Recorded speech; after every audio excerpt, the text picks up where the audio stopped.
The Wind in the Willows, Chapter 10, The Further Adventures of Toad. The front door of the hollow tree faced eastwards, so Toad was called at an early hour, partly by the bright sunlight streaming in on him, partly by the exceeding coldness of his toes, which made him dream that he was at home in bed in his own handsome room with the Tudor windows on a cold winter's night, and his bedclothes had got up, grumbling and protesting they couldn't stand the cold any longer, and had run downstairs to the kitchen fire to warm themselves, and he had followed on bare feet along miles and miles of icy stone-paved passages, arguing and beseeching them to be reasonable. He would probably have been aroused much earlier had he not slept for some weeks on straw over stone flags, and almost forgotten the friendly feeling of thick blankets pulled well up round his chin. Sitting up, he rubbed his eyes first and his complaining toes next, wondering for a moment where he was, looking round for familiar stone wall and little barred window, then with a leap of the heart, remembering everything, his escape, his flight, his pursuit, remembered first and best thing of all, that he was free. Free! The word and the thought alone were worth 50 blankets. He was warm from end to end as he thought of the jolly world outside, waiting eagerly for him to make his triumphal entrance, ready to serve him and play up to him, anxious to help him and keep him company, as it always had been in days of old before misfortune fell upon him. He shook himself and combed the dry leaves out of his hair with his fingers, and his toilet complete, marched forth into the comfortable morning sun, cold but confident, hungry but hopeful, all nervous terrors of yesterday dispelled by rest and sleep and frank and heartening sunshine. He had the world all to himself that early summer morning. The dewy woodland as he threaded it was solitary and still. The green fields that succeeded the trees were his own to do as he liked with. The road itself, when he reached it, in that loneliness that was everywhere, seemed, like a stray dog, to be looking anxiously for company. Toad, however, was looking for something that could talk and tell him clearly which way he ought to go. It is all very well when you have a light heart and a clear conscience and money in your pocket and nobody scouring the country for you to drag you off to prison again, to follow where the road beckons and points, not caring whither. The practical Toad cared very much indeed, and he could have kicked the road for its helpless silence when every minute was of importance to him. The reserved rustic road was presently joined by a shy little brother in the shape of a canal, which took its hand and ambled along by its side in perfect confidence, but with the same tongue-tied, uncommunicative attitude towards strangers. "Bother them," said Toad to himself. "But anyhow, one thing's clear. They must both be coming from somewhere and going to somewhere.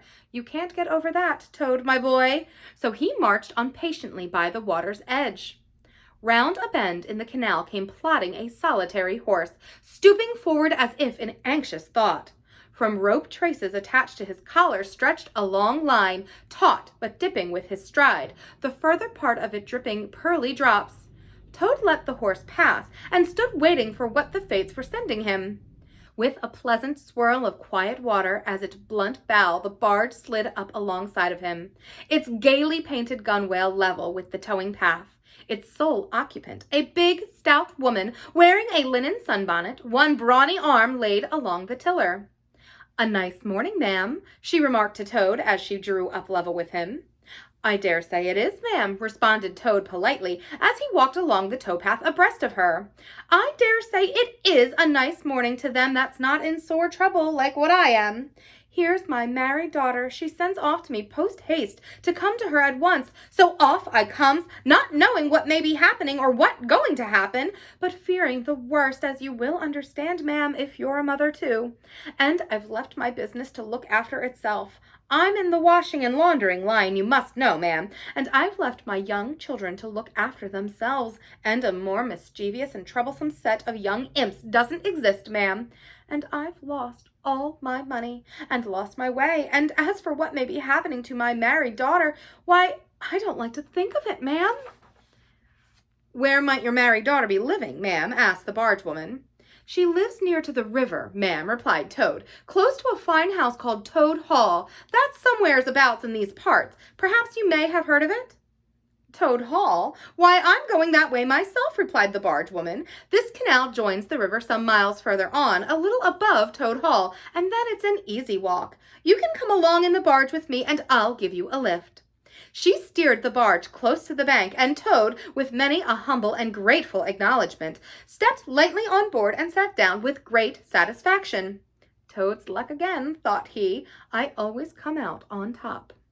So you're in the washing business, ma'am, said the barge woman politely as they glided along. And a very good business you've got, too, I dare say, if I'm not making too free in saying so. Finest business in the whole country, said Toad airily.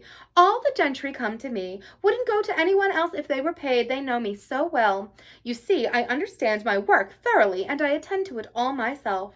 Washing, ironing, clear starching, making up gents' fine shirts for evening wear. Everything's done under my own eye. But surely you don't do all that work yourself, ma'am, asked the barge woman respectfully. Oh, I have girls, said Toad lightly. 20 girls or thereabouts, always at work. But you know what girls are, ma'am. Nasty little hussies, that's what I call 'em. So do I, too, said the barge woman with great heartiness. But I dare say you set yours to right, the idle trollops. And are you very fond of washing? I love it, said Toad. I simply dote on it. Never so happy as when I've got both arms in the wash-tub. But then it comes so easy to me. No trouble at all. A real pleasure, I assure you, ma'am. What a bit of luck meeting you, observed the barge woman thoughtfully. A regular piece of good fortune for both of us. Why, what do you mean? Asked Toad nervously. Well, look at me now, replied the barge woman. I like washing, too, just the same as you do, and for that matter, whether I like it or not, I have to do all my own, naturally, moving about as I do. Now, my husband, he's such a fellow for shirking his work and leaving the barge to me, that never a moment do I get for seeing to my own affairs. By rights, he ought to be here now, either steering or attending to the horse, though luckily the horse has sense enough to attend to himself.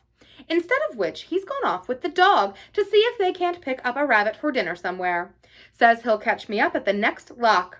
Well, that's as may be. I don't trust him once he gets off with that dog. Who's worse than he is?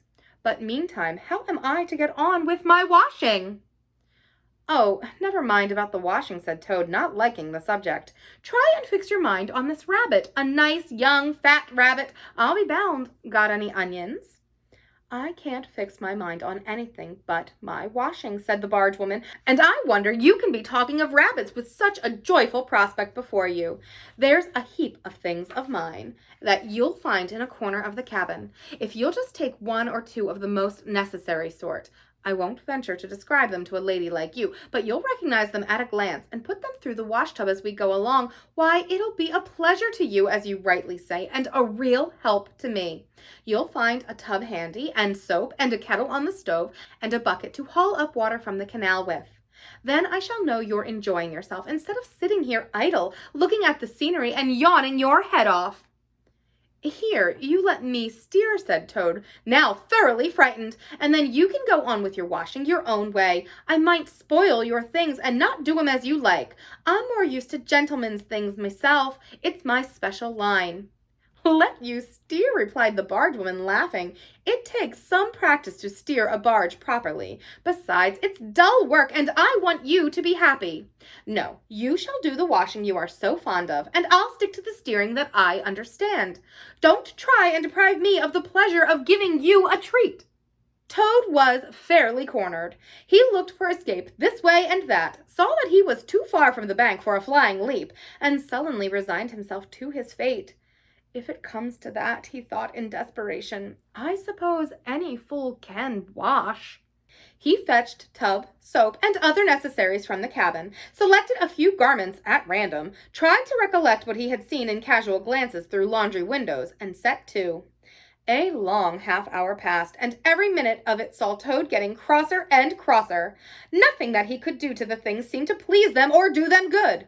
He tried coaxing, he tried slapping, he tried punching. They smiled back at him out of the tub, unconverted, happy in their original sin. Once or twice he looked nervously over his shoulder at the barge woman, but she was appearing to be gazing out in front of her, absorbed in her steering. His back ached badly, and he noticed with dismay that his paws were beginning to get all crinkly. Now Toad was very proud of his paws. He muttered under his breath that should never pass the lips of either washerwoman or Toads, and lost the soap for the 50th time. A burst of laughter made him straighten himself and look round. The barge woman was leaning back and laughing unrestrainedly, till the tears ran down her cheeks. "I've been watching you all the time," she gasped. "I thought you must be a humbug all along from the conceited way you talked. Pretty washerwoman you are. Never washed so much as a dishclout in your life, I'll lay."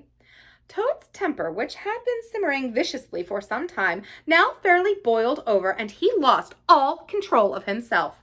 "You common, low, fat barge-woman," he shouted. "Don't you dare talk to your betters like that. Washerwoman, indeed. I would have you know that I am a Toad, a very well-known, respected, distinguished Toad. I may be under a bit of a cloud at present, but I will not be laughed at by a barge-woman."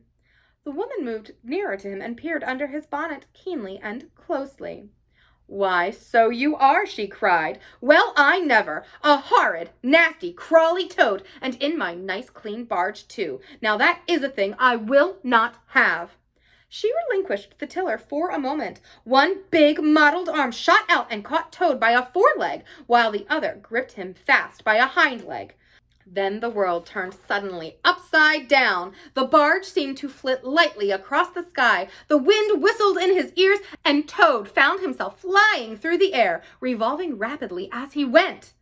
The water, when he eventually reached it with a loud splash, proved quite cold enough for his taste, though its chill was not sufficient to quell his proud spirit or slake the heat of his furious temper. He rose to the surface spluttering, and when he had wiped the duckweed out of his eyes, the first thing he saw was the fat barge woman looking back at him over the stern of the retreating barge and laughing, and he vowed as he coughed and choked to be even with her. He struck out for the shore, but the cotton gown greatly impeded his efforts, and when at length he touched land, he found it hard to climb up the steep bank unassisted. He had to take a minute or two's rest to recover his breath.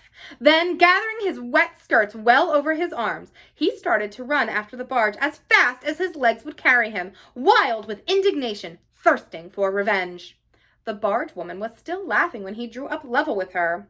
"Put yourself through your mangled, washerwoman," she called out, "and iron your face and crimp it, and you'll pass for quite a decent-looking Toad." Toad never paused to reply. Solid revenge was what he wanted, not cheap, windy, verbal triumphs, though he had a thing or two in his mind that he would have liked to say. He saw what he wanted ahead of him. Running swiftly, he overtook the horse, unfastened the tow rope, and cast off, jumping lightly on the horse's back, and urged it to a gallop by kicking it vigorously in the sides. He steered for the open country, abandoning the towpath and swinging his steed down a rutty lane. Once he looked back and saw that the barge had run aground on the other side of the canal, and the barge woman was gesticulating wildly, shouting, "Stop! Stop! Stop!" "I've heard that song before," said Toad, laughing, as he continued to spur his steed onward in its wild career. The barge horse was not capable of any very sustained effort, and its gallop soon subsided into a trot, and its trot into an easy walk, but Toad was quite contented with this, knowing that he at any rate was moving, and the barge was not. He had quite recovered his temper, now that he had done something he thought really clever, and he was satisfied to jog along quietly in the sun, steering his horse along byways and bridle paths, and trying to forget how very long it was since he had a square meal, till the canal had been left very far behind him. He had traveled some miles, his horse and he was feeling drowsy in the hot sunshine when the horse stopped, lowered his head, and began to nibble the grass. And Toad, waking up, just saved himself from falling off by an effort. He looked about him and found he was on a wide common, dotted with patches of gorse and bramble as far as he could see. Near him stood a dingy gypsy caravan, and beside it a man was sitting on a bucket turned upside down, very busy, smoking and staring into the wide world. A fire of sticks was burning nearby, and over the fire hung an iron pot, and out of that pot came forth bubblings and gurglings and a vague, suggestive steaminess. Also, smells, warm, rich, and varied smells that twined and twisted and wreathed themselves at last into one complete, voluptuous, perfect smell that seemed like the very soul of nature, taking form and appearing to her children. A true goddess, a mother of solace and comfort. Toad now knew well that he had not been really hungry before. What he had felt earlier in the day had been a mere trifling qualm. This was the real thing at last, and no mistake, and it would have to be dealt with speedily too, or there would be trouble for somebody or something. He looked the gypsy over carefully, wondering vaguely whether it would be easier to fight him or to cajole him. So there he sat and sniffed and looked at the gypsy, and the gypsy sat and smoked and looked at him. Presently, the gypsy took his pipe out of his mouth and remarked in a careless way, "Want to sell that horse there of yours?" Toad was completely taken aback. He did not know that gypsies were very fond of horse dealing and never missed an opportunity, and he had not reflected that caravans were always on the move and took a deal of drawing. It had not occurred to him to turn the horse into cash, but the gypsy's suggestion seemed to smooth the way towards the two things he badly so wanted: ready money and a solid breakfast. "What," he said, "me sell this beautiful young horse of mine? Oh no, it's out of the question. Who's going to take the washing home to my customers every week? Besides, I'm too fond of him and he simply dotes on me." "Try and love a donkey," suggested the gypsy. "Some people do." "You don't seem to see," continued Toad, "that this fine horse of mine is a cut above you altogether. He's a blood horse, he is. Partly, not the part you see, of course, another part. And he's been a prize hackney, too, in his time. That was the time before you knew him, but you can still tell it on him at a glance if you understand anything about horses. No, it's not to be thought of for the moment. All the same, how much might you be disposed to offer me for this beautiful young horse of mine?" The gypsy looked the horse over, and then he looked Toad over with equal care, and looked at the horse again. "Shillin' a leg," he said briefly, and turned away, continuing to smoke to try to stare at the wide world out of countenance. "A shilling a leg," cried Toad. "If you please, I must take a little time to work that out, and see just what it comes to." He climbed down off his horse, and left it to graze, and sat down by the gypsy, and did sums on his fingers, and at last he said, "A shilling a leg? Why, that comes to exactly 4 shillings, and no more. Oh, no, I could not think of accepting 4 shillings for this beautiful young horse of mine." "Well," said the gypsy, "I'll tell you what I'll do. I'll make it 5 shillings, and that's 3 and 6 more than the animal's worth, and that's my last word." Then Toad sat and pondered long and deeply, for he was hungry and quite penniless, and still some way, he knew not how far, from home, and enemies might still be looking for him. To one in such a situation, 5 shillings may very well appear a large sum of money. On the other hand, it did not seem very much to get for a horse. But then again, the horse hadn't cost him anything, so whatever he got was all clear profit. At last he said firmly, "Look here, gypsy, I'll tell you what we will do, and this is my last word. You shall hand me over 6 shillings and 6 cash down, and further, and in addition hereto, you shall give me as much breakfast as I possibly can eat, at one sitting, of course, out of that iron pot of yours that keeps sending forth such delicious and exciting smells. In return, I will make over to you my spirited young horse, with all the beautiful harness and trappings that are on him, freely thrown in. If that's not good enough for you, say so, and I'll be getting on. I know a man near here who's wanted this horse of mine for years." The gypsy grumbled frightfully, and declared if he did a few more deals of that sort he'd be ruined. But in the end he lugged a dirty canvas bag out of the depths of his trouser pocket, and counted out 6 shillings and 6 into Toad's paw. Then he disappeared into the caravan for an instant, and returned with a large iron plate and a knife, fork, and spoon. He tilted up the pot, and a glorious stream of hot, rich stew gurgled into the plate. It was indeed the most beautiful stew in the world, being made of partridges and pheasants and chickens and hares and rabbits and peahens and guinea fowls and 1 or 2 other things. Toad took the plate on his lap, almost crying, and stuffed and stuffed and stuffed, and kept asking for more, and the gypsy never grudged it him. He thought that he had never eaten so good a breakfast in all his life. When Toad had taken as much stew on board as he thought he could possibly hold, he got up and said good-bye to the gypsy, and took an affectionate farewell of the horse, and the gypsy, who knew the riverside well, gave him directions which way to go, and he set forth on his travels again in the best possible spirits. He was indeed a very different Toad from the animal of an hour ago. The sun was shining brightly, his wet clothes were quite dry again, he had money in his pocket once more, he was nearing home and friends and safety, and, most and best of all, he had had a substantial meal, hot and nourishing, and felt big and strong and careless and self-confident. As he tramped along gaily, he thought of his adventures and escapes, and how when things seemed at their worst, he had always managed to find a way out, and his pride and conceit began to swell within him.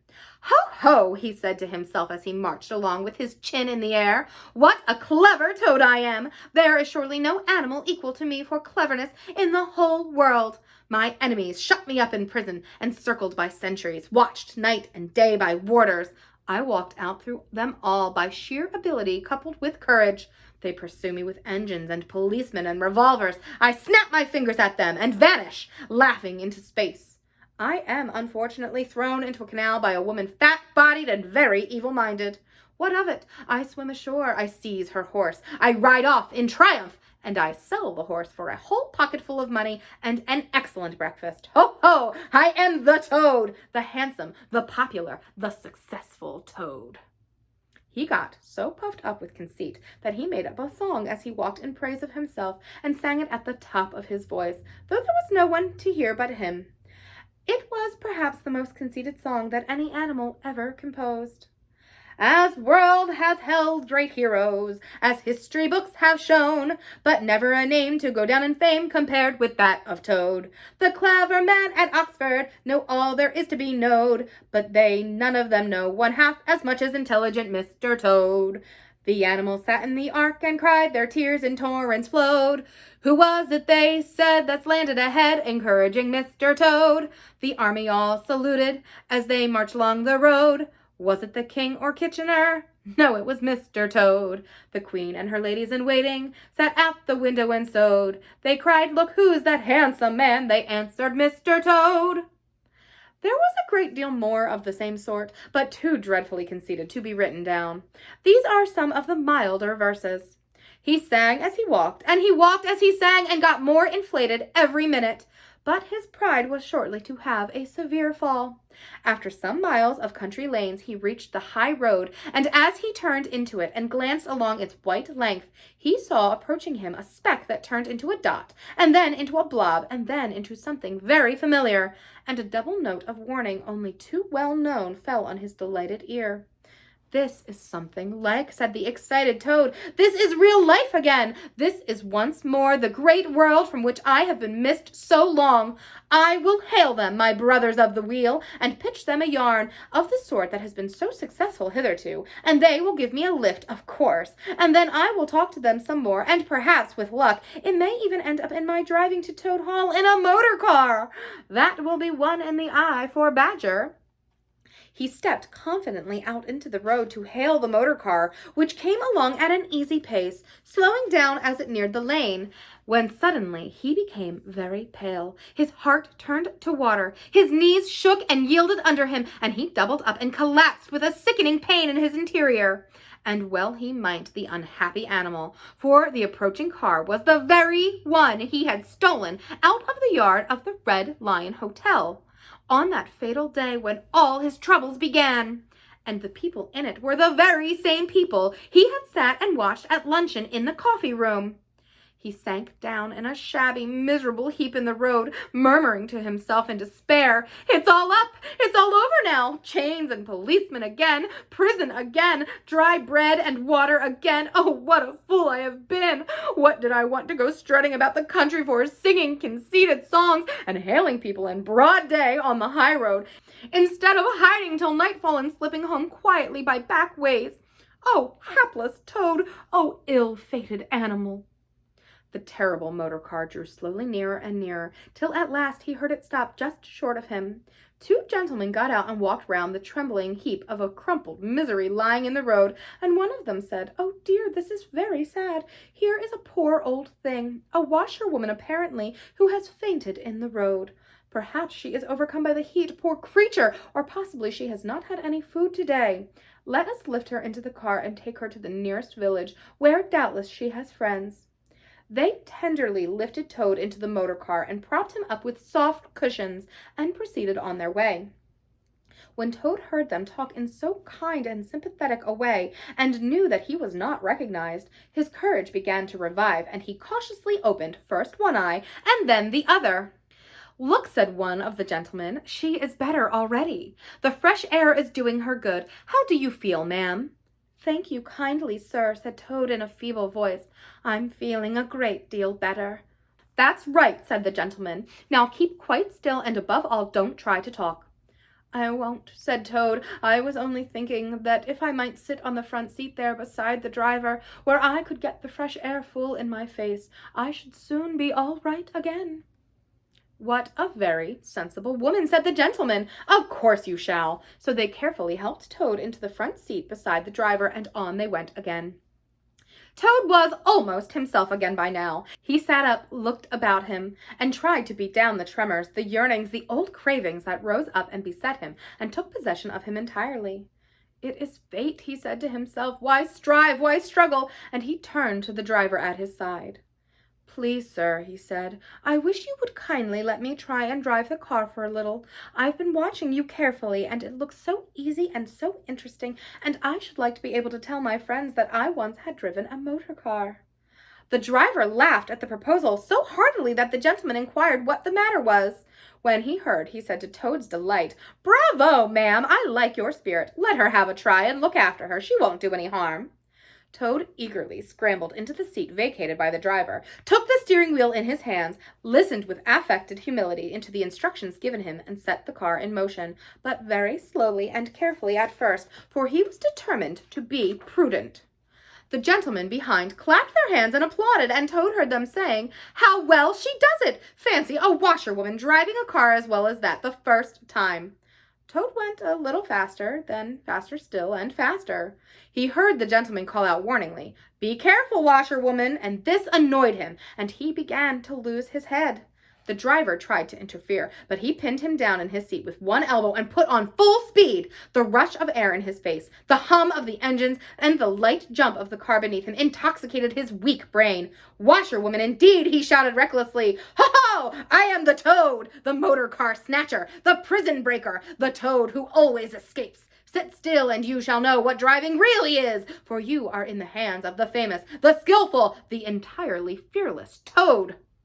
With a cry of horror, the whole party rose and flung themselves on him. "Seize him!" they cried. "Seize the Toad, the wicked animal who stole our motor car! Bind him, chain him, drag him to the nearest police station. Down with the desperate and dangerous Toad!" Alas, they should have thought. They ought to have been more prudent. They should have remembered to stop the motor car somehow before playing any pranks of that sort. With a half turn of the wheel, the road sent the car crashing through the low hedge that ran along the roadside. One mighty bound, a violent shock, and the wheels of the car were churning up the thick mud of a horse pond.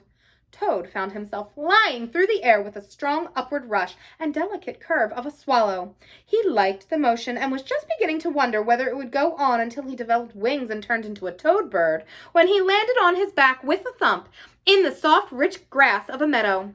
Sitting up, he could just see the motor car in the pond, nearly submerged. The gentleman and the driver, encumbered by their long coats, were floundering helplessly in the water. He picked himself up rapidly and set off running across country as hard as he could, scrambling through hedges, jumping ditches, pounding across fields till he was breathless and weary and had to settle down into an easy walk. When he had recovered his breath somewhat and was able to think calmly, he began to giggle, and from giggling he took to laughing, and he laughed till he had to sit down under a hedge. "Ho, ho!" he cried in ecstasies of self-admiration. "Toad again! Toad, as usual, comes out on top. Who was it that got them to give him a lift? Who managed to get on the front seat for the sake of fresh air? Who persuaded them to let him see if he could drive? Who landed them all in a horse pond? Who escaped, flying gaily and unscathed through the air, leaving the narrow-minded, grudging, timid excursionists in the mud where they should rightly be? Why, Toad, of course. Clever Toad, great Toad, good Toad." Then he burst into song again and chanted with uplifted voice, "The motor car went poop, poop, poop, it raced along the road. Who was it steering it into the pond? Ingenious Mr. Toad." "Oh, how clever I am, how clever, how very A slight noise at a distance behind him made him turn his head and look. Oh, horror! Oh, misery! Oh, despair! About 2 fields off, a chauffeur in his leather gaiters and 2 large rural policemen were visible, running towards him as hard as they could go. Poor Toad sprang to his feet and pelted away again, his heart in his mouth. Oh my, he gasped as he panted along. What an ass I am! What a conceited and heedless ass! Swaggering again, shouting and singing songs again, sitting still and gassing again. Oh my, oh my, oh my! He glanced back and saw to his dismay that they were gaining on him. On he ran desperately, but kept looking back and saw that still they were gaining. He did his best, but he was a fat animal and his legs were short, and still they gained. He could hear them close behind him now. Ceasing to heed where he was going, he struggled on blindly and wildly, looking back over his shoulder at the now triumphant enemy, when suddenly the earth failed under his feet. He grasped at the air and splash! He found himself head over ears in deep water, rapid water, water that bore him along with a force he could not contend with, and he knew that in his blind panic he had run straight into the river. He rose to the surface and tried to grasp the reeds and rushes that grew along the water's edge close under the bank, but the stream was so strong and it tore them out of his hands. Oh my, gasped poor Toad, if ever I steal a motor car again, if ever I sing another conceited song. Then down he went and came up breathless and spluttering. Presently he saw that he was approaching a big dark hole in the bank just above his head, and as the stream bore him past he reached up with a paw and caught hold of the edge and held on. Then slowly and with difficulty he drew himself up out of the water, till at last he was able to rest his elbows on the edge of the hole. There he remained for some minutes, puffing and panting, for he was quite exhausted. As he sighed and blew and stared before him into the dark hole, some bright small thing shone and twinkled in its depths, moving toward him. As it approached, a face grew up gradually around it, and it was a familiar face. Brown and small, with whiskers, grave and round, with neat ears and silky hair. It was the water rat.